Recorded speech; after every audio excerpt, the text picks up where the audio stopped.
Okay, hello guys, apa khabar? Selamat datang ke channel Road to FTT. Saya Jero Azrul dan telah berkongsi sejak akhir 2016 sampai sekarang.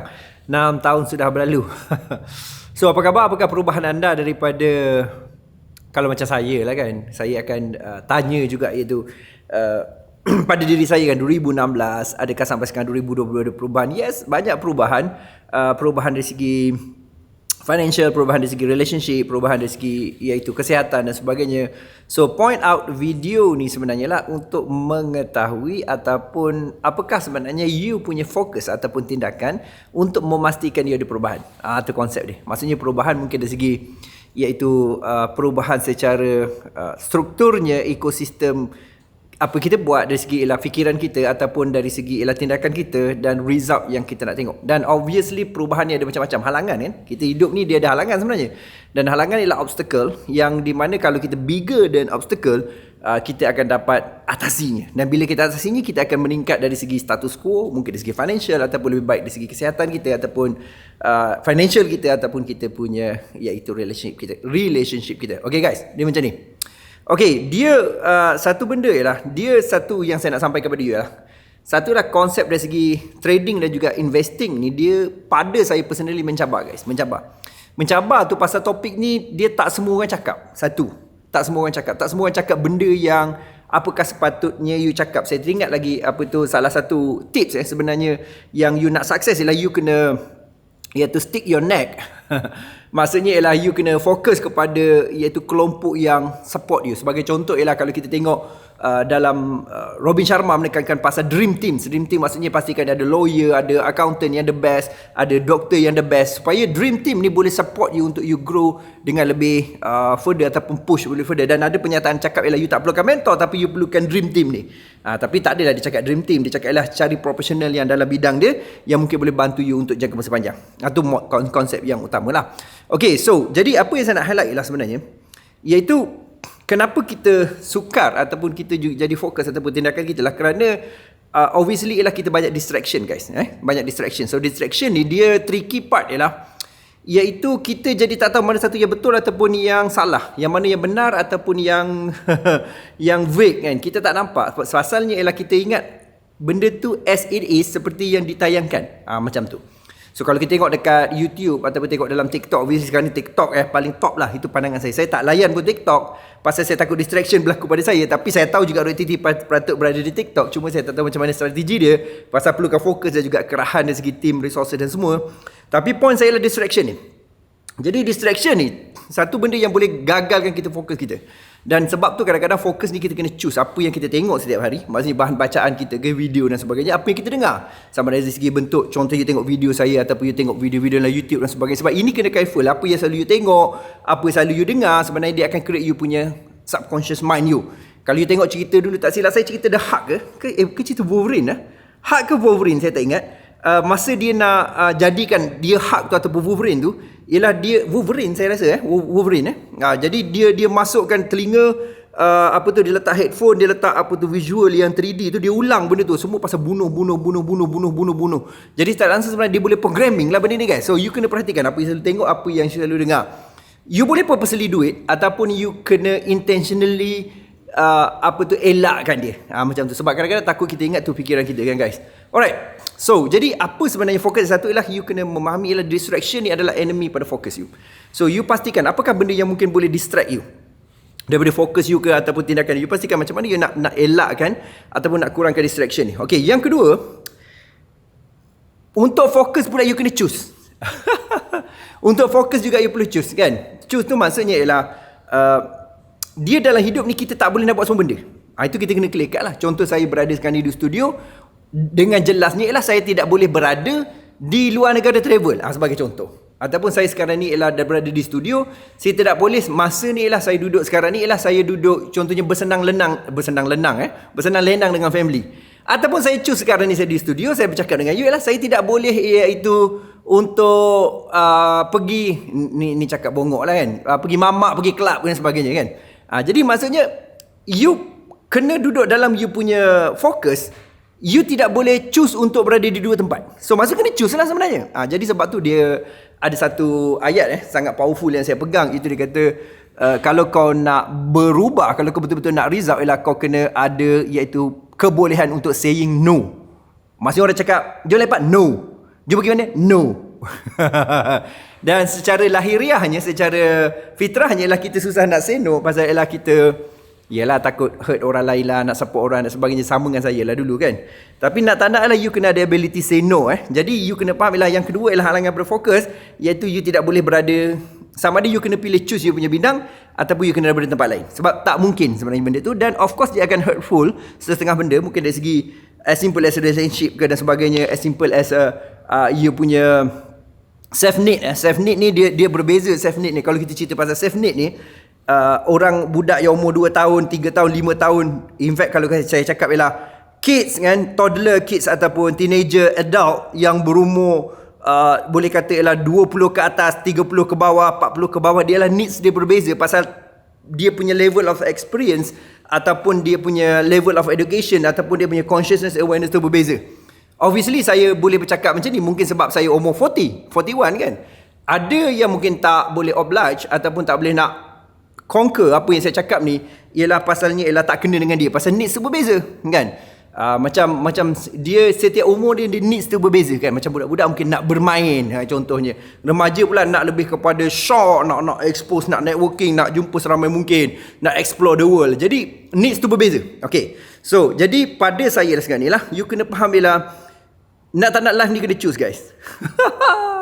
Okay, you kena choose. Jadi you choose apa the best. Dan tak salah pun kalau you kata, coach, kalau macam tu aku nak lepak, nak chill tu tak boleh. Yes, you choose macam tu kan. Jadi choosing ni satu benda yang you kena ada ability untuk kemahiran yang jelas lah. You memang kena choose macam tu. Jadi kalau dalam kes saya lah, saya memang choose saya dekat sini. Saya memang choose ialah saya akan buat live ni sampai saya meninggal dunia, so call. So call tu ialah maksud takkanlah meninggal dunia kau nak buat live kan. Maksudnya sampailah saya tak mampu nak buat lah.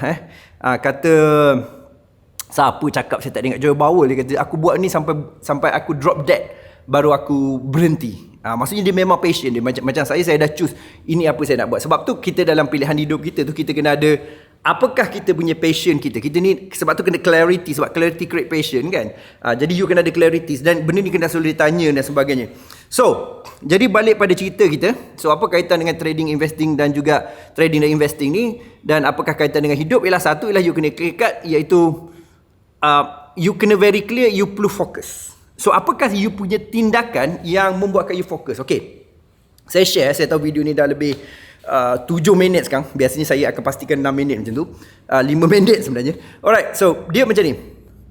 Kalau saya ada certain macam checklist yang saya buat, dan saya tahu ialah saya akan up to that state yang saya akan fokus. Okay, satu ialah saya akan jaga, dan mungkin you juga boleh ambil tips ni, ialah please jaga ialah sejam pertama you bangun. Please jaga benda tu. Benda tu akan menentukan shape you punya harian tu. Kadang-kadang kita bangun pun mengapu kan, mimpi teruk dan sebagainya. Tapi yang you bangun sejam pertama you kena jaga. Nombor satu, you kena jaga telinga you daripada benda yang mengarut ke, menyumpah ke apa dan sebagainya. You jaga you punya mata telinga. First 1 hour tu, golden hour tu, you kena jaga betul-betul. So saya biasanya saya akan pagi tu bukan maksud 6 pagi, 7 pagi guys. Kalau mungkin saya bangun pukul 11 lah pagi saya. Pukul 6 pagi juga pagi saya. Pagi tu maksudnya lah you bangun, you wake up. Saya pastikan ialah, saya totally ialah seorang worship pada sistem 7 wave pyramid lah. 7 pyramid. 7 step wave pyramid tu, Tony Robbins. Physical and emotion, water, plain water dan juga breathing tu saya sangat tekankan lah. Okay, so apa saya buat guys? Satu ialah saya make sure, iaitu bila bangun je pagi tu kan, saya akan pastikan first drink saya ialah at least ialah setengah gelas. Saya pakai gelas besar sebenarnya, ataupun 1 cawan air kosong dulu. Dulu saya ambil 1 full air kosong tapi terlalu banyak.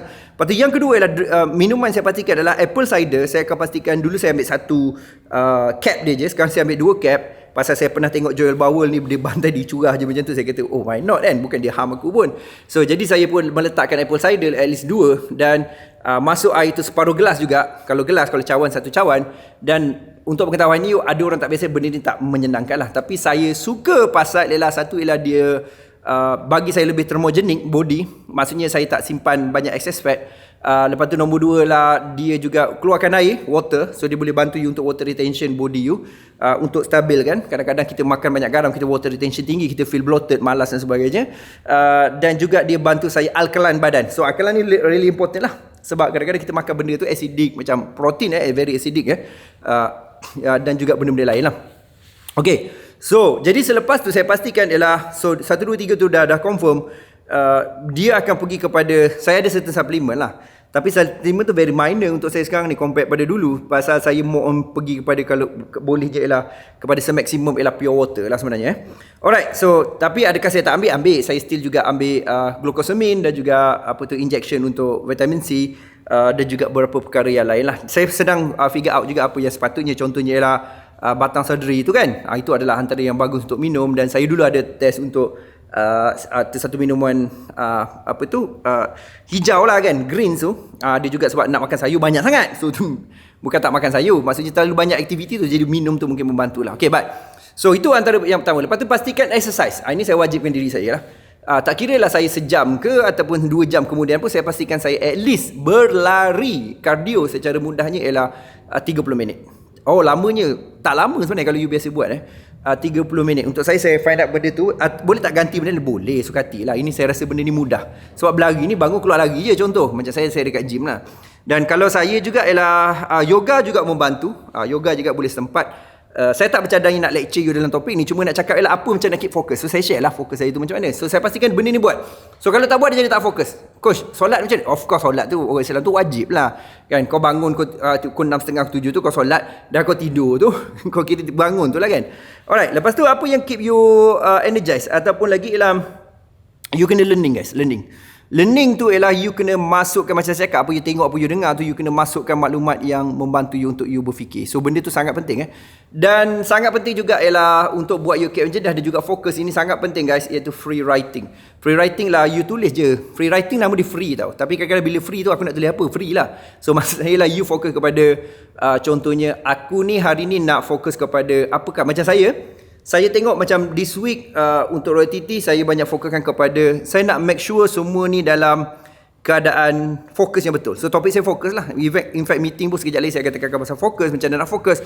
So cara saya fokuskan ialah untuk team, saya akan tunjukkan Excel sheet. So apa benda yang berlaku. So saya nak kita berfikir macam tabular data ataupun dalam Venn diagram. Macam tu contohnya lah. Sebab kita nak pakai logical mathematics ataupun relation table and row tu untuk create decision yang lebih jelas lah. Itu konsep ialah saya nak upgrade fokus tu. So macam berfikir dalam tabular dan berfikir dalam bentuk iaitu Venn diagram. Macam tu contohnya. Okay, so itu antara yang saya nak push dari segi matematik punya fokus. Sebab saya rasa so far lah filosofi dalam matematik ni lebih efektif lah buat masa ni. Saya tak compare pada yang lain, tapi saya nampak matematik ni membantu sebenarnya. Okay. Dan of course, obviously bila kita panjang dah pula kali ni, tapi saya cuba wrap up. Jadi you kena faham cara you fokus tu, you kena pastikan you fokus tu apakah value yang you boleh bawa pada diri you dan identify apakah really problem dia. Dan macam saya bagi tahu juga sebelum ni, mungkin you pernah tengok live, saya kata nombor 1 lah, you mesti ialah iaitu re-evaluate apakah realitinya. Lepas tu nombor 2 lah, you kena pergi pada ialah rethinking kan. Sebenarnya apa yang sebenarnya yang berlaku, siapa yang terlibat, apa terlibat kan, adakah what works, what didn't work, how can differently, what went well kan, apakah boleh improve, apakah yang aku dah learn daripada experience ni. Lepas tu you pergi kepada iaitu organize. You pergi organize. Okay, so macam mana you nak organize, you nak susun semua maklumat ni untuk simplify apa semua proses dan sebagainya kan. Lepas tu you pergi juga ialah pergi kepada iaitu structure kan, macam mana you nak fokus kepada value low punya activity kepada high punya activity kan. Lepas tu you pergi juga iaitu pada untuk you punya start inventing, you nak draw you punya line, aku dah berubah practice zero based thinking. Lepas tu you pergi juga pada iaitu seterusnya ialah you pergi kepada macam mana sebenarnya you untuk, sebelum tu you pergi engineering, lepas tu you pergi inventing, lepas tu you pergi macam mana you nak control, macam you nak regain control. Dan regain control ni dia satu topik besar, sebab locus of control pada regain control ialah you just work apa you boleh buat lah. Macam saya, kalau saya nak mobilize ataupun saya nak hasilkan saya punya result, saya kena cari apa yang dalam aku punya control aku lah, locus of control aku kan. Psikologi cakap konsep locus of control ni lah, jangan cuba kontrol keadaan atau orang, tapi kontrol diri sendiri ataupun apa yang you boleh fokus untuk kontrol. Itu juga topik fokus sebenarnya. Itu juga topik fokus. Jadi sebab tu saya nak you ada kemahiran fokus supaya you boleh yield result, dan juga bersama juga ialah you boleh juga stabilkan dari segi you punya emotion based on relationship ataupun health you. Dan untuk pengetahuan you, health ni really important sebab benda ni akan project pada you punya financial dan juga relationship. Alright, jumpa lagi dan salam hormat. Dan kalau you rasa coach apa ke cakap ni saya tak berapa nampak, jangan risau, you pastikan join masa ke masa sebab saya guarantee ini akan really help you. Dan pada sama juga ialah tolong juga join iaitu trading from zero yang saya akan buat pada akhir minggu ni. Kita akan start dan kita akan pergi pada Financial Freedom Bootcamp, di mana ini akan tremendously akan upgrade you punya life, akan upgrade you punya iaitu you punya social skill, you punya juga money machine skill. Maksudnya you boleh buat money creation skill, dan juga macam mana you nak betul-betul get wealth ataupun push pada next step. Alright. All the best. Assalamualaikum, salam hormat. Jumpa lagi, dan please komen bawah ni apa yang you dah learn. Topik saya ni lah fokus, so pastikan you fokus buat apa sepatutnya. Dan point saya yang paling penting ialah apakah step langkah yang you buat setiap hari, dia akan pastikan you fokus. Macam saya macam tu lah. Dan salah satu ialah saya ialah really important training, really important education, really important ialah sharing. Sharing ni juga bantu juga. Dan really important juga ialah analyze juga benda yang mungkin kurang, mungkin dari segi relationship ke dan sebagainya. Macam mana nak give more ataupun untuk hasilkan sesuatu. Okay, jumpa lagi dan salam hormat dan all the best.